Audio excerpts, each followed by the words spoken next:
Bapak-bapak, ibu-ibu, seluruh penasehat pengurus DKM Masjid As-Solaha, bapak-bapak, ibu-ibu, jamaah sholat Idul Fitri yang dirahmati Allah Subhanahu wa Ta'ala. Marilah kita memanjatkan puji syukur kehadirat Ilahi Rabbi yang telah banyak memberikan karunia, rahmat serta hidayah kepada kita. Semoga kita selalu dalam perlindungannya dan masih dalam petunjuk serta bimbingannya. Salawat dan salam semoga tercurahkan kepada Nabi kita, Nabi besar Muhammad Shallallahu Alaihi Wasallam, kepada keluarganya, kepada sahabatnya, serta kepada pengikutnya yang mengharapkan syafaat pada yaumil akhir nanti. Bapak-bapak, ibu-ibu, jamaah sholat Idul Fitri yang dirahmati Allah Subhanahu wa Ta'ala.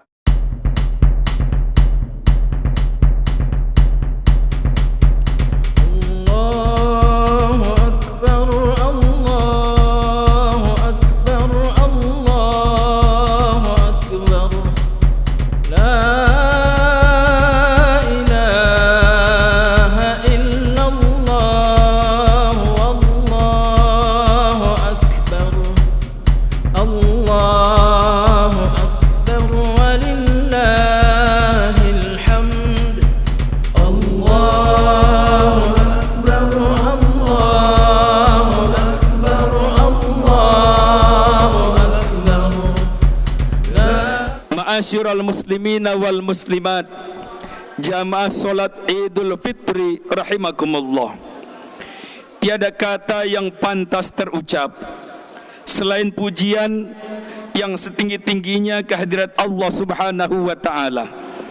Atas izinnya, kebesarannya, keagungannya, kita dapat duduk bersimpuh, bermunajat kepada Allah Subhanahu wa Ta'ala dengan melaksanakan solat Idul Fitri, pertanda kemenangan.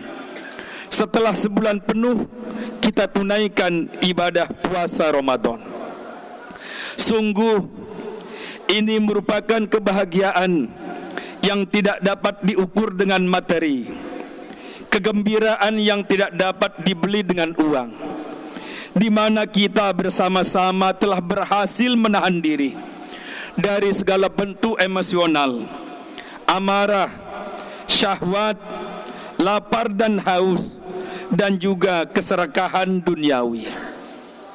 Kegembiraan sejati pada hari yang mulia ini hanyalah akan dirasakan oleh orang-orang yang dengan tekunnya menjalankan ibadah puasa. Adapun mereka yang tidak terpanggil untuk menjalankan ibadah puasa, wajah mereka tidaklah secerah wajah orang-orang yang berpuasa. Allahu Akbar, Allahu Akbar, Allahu Akbar, walillahil hamd. Hari ini jutaan umat Islam merayakan hari kemenangan, Hari Raya Idul Fitri 1 Syawal 1445 Hijriah. Kita sebut sebagai hari kemenangan karena kepulangan kita dari tempat ini menuju rumah masing-masing akan membawa pahala yang tidak terhitung banyaknya dari Allah Subhanahu wa Ta'ala. Orang-orang yang telah berbuat kebaikan, mereka akan memperoleh di dalam buku catatannya keluhuran dan kemuliaan. Sedang bagi orang-orang yang berbuat dosa, mereka akan memperoleh di dalam buku catatannya kerugian dan penyesalan. Allahu Akbar, Allahu Akbar, Allahu Akbar, walillahil hamd. Hadirin wal hadirat jamaah Idul Fitri rahimakumullah. Ibadah puasa yang kita laksanakan sebulan penuh merupakan sebuah pelatihan ruhani agar kita dapat menjadi manusia yang bertakwa kepada Allah Subhanahu wa taala. Allah Subhanahu wa taala berfirman, "Ya ayyuhalladzina amanu kutiba alaikumus siyamu kama kutiba alal ladzina min qablikum la'allakum tattaqun." Hai orang-orang yang beriman, diwajibkan atasmu berpuasa sebagaimana diwajibkan atas orang-orang yang sebelum kamu. Mudah-mudahan kamu bertakwa. Dengan demikian dapat dikatakan bahwa apabila kita tidak menjadi manusia yang bertakwa kepada Allah Subhanahu wa taala, berarti ibadah puasa yang telah kita laksanakan telah sia-sia. Hal yang perlu diingat bahwa inti takwa adalah selalu ingat kepada Allah, hingga timbul kesadaran yang mendalam bahwa Allah Subhanahu wa taala selalu hadir dalam kehidupan kita. Allah Maha Hadir.